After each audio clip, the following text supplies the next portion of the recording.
The year was 1956, and Houston's Coliseum was packed beyond imagination.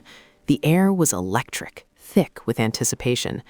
Thousands of fans had waited for hours, their hearts pounding, their excitement almost unbearable. Outside, the crowd pressed against the barricades, chanting and screaming, weaving homemade signs and posters.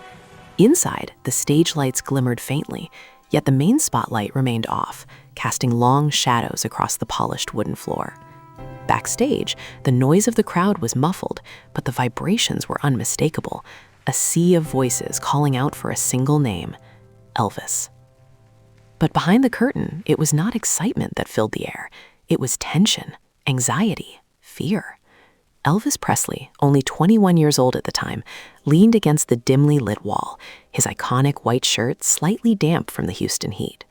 The energy of the arena, which for the audience promised an unforgettable night, pressed down on him with an almost suffocating weight. He was exhausted, overworked, and nervous, a storm of emotions whirling inside him, threatening to pull him away from the very stage he had dreamed of dominating. For a moment, it seemed that the king himself might falter. The band was tuned and ready, the guitars gleaming under the muted lights. Musicians exchanged nervous glances, sensing the tension radiating from their frontman. Crew members whispered among themselves, adjusting microphones, checking amplifiers, and shuffling set lists, but Elvis remained still, staring at the floor, lost in thought. The murmurs of the fans seeped through the backstage walls, their chants growing louder, yet it only seemed to deepen his hesitation. Could he really step out there? Could he face thousands of expected faces and deliver what they had come for? The question loomed heavy, and the seconds ticked relentlessly. Some close friends later recalled the scene vividly. Elvis's posture was stiff, almost defensive, as if the walls themselves might crumble under the anticipation of the night.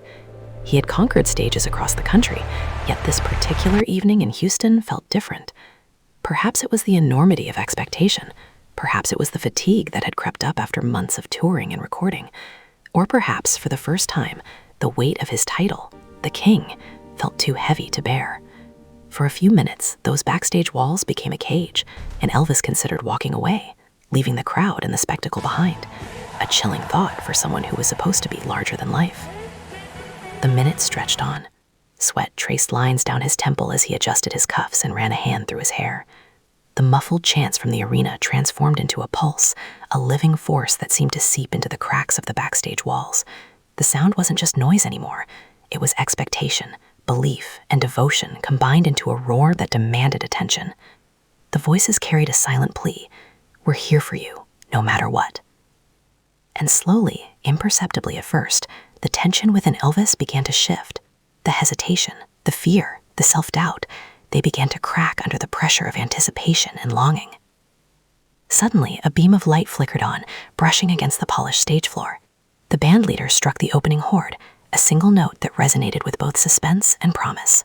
Time seemed to stretch as the echoes of that note mingled with the crowd's distant roar, and in that instant, something inside Elvis stirred. He lifted his chin. His eyes, momentarily vacant, sharpened with resolve.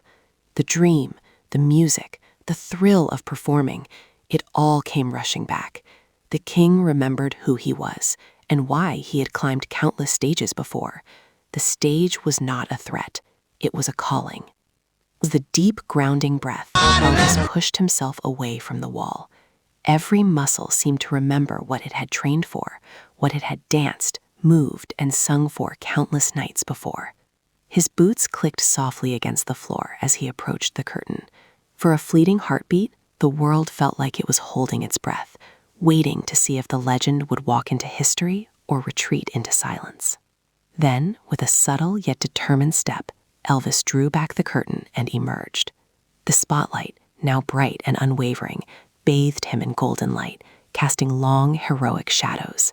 The roar of the crowd erupted like thunder, a tidal wave of sound that washed away every ounce of doubt, every shred of fear. And just like that, the hesitation vanished. Elvis Presley, the young man who had almost turned away, was now the king of the stage once again. Every note he sang, every movement he made, carried with it the raw energy of someone who had stared down doubt and emerged victorious.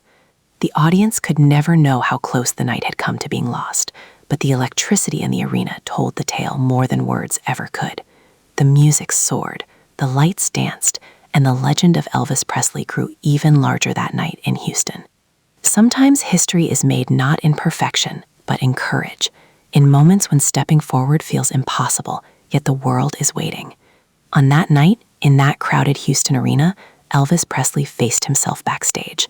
And though the world only remembers the performance, the truth is that for a few terrifying minutes, the king almost didn't perform.